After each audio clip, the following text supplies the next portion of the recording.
So rero ibyo mvanye mu murima w'igikoni ngomba kubyoza bikamera neza.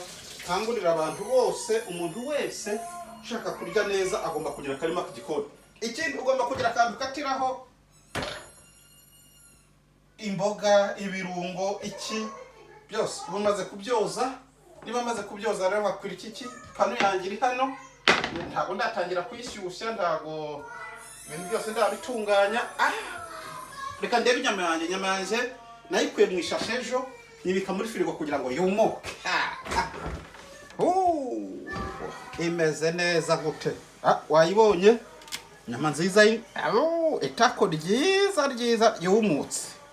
Umuntu ikikubaye ko inyama yumutse nta maraso igomba kuba ifite. Reka mbabwire ntimukarya inyama ifite amaraso. Unyamura yiraza muri firigo ahantu kuyisuniya nk'iyi ngiyi, inyama urabona kuko yavuyemo habaho ikintu mbega cyo hari ibyo bita mu gifaransa ngo coagulation.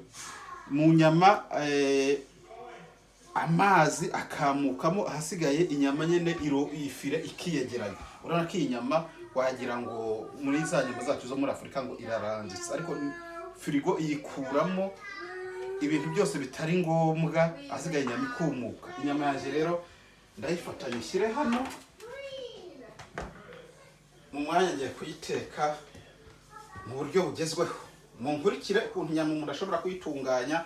Irahira hafi ndumva ni isaha imwe kugira ngo inyama ibitunganye neza y'ingurube tagomba kujya mu isaha imwe, kandi byibura ufite ubushyuhe buri hejuru ya dogere 180. Nuvuga ngo umuriro ugomba kucana, ku muntu ucana ku muriro akawucana umuriro ku buryo utazima, ku buryo ubushyuhe bugera kuri dogere 180 zishyushye. Iri ni iziko ryanjye ndatekeraho. Ibi nibyo ngiye gukatisha. Ubarongeye kuyikata, ngiye kubanza guhera kuki? Ndahera ku birungo. Baza mbitunganye. Inyama yanjye iri ahangaha, ipanu yanjye ndayiteka iri ahangaha, ariko nindangiza ndaza kwishyira muri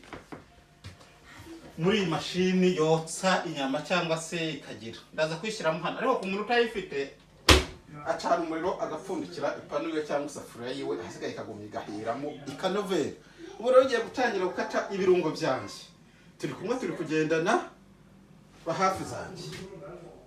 Ibirungo byanjye biri hano. Urabona mfite ibikoresho byanjye by'icyuma byose by'uburyo bwose. Hano hari icyuma. Ngiye kubanza mfate iyi seleri. Seleri urayibanza ukayikuraho amababi.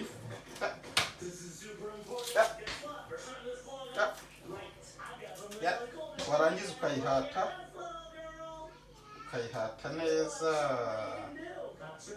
ukayikuraho ihiba ibintu byo hejuru. Warangiza n'ubundi ndajya ngira akaboko wahagaritse.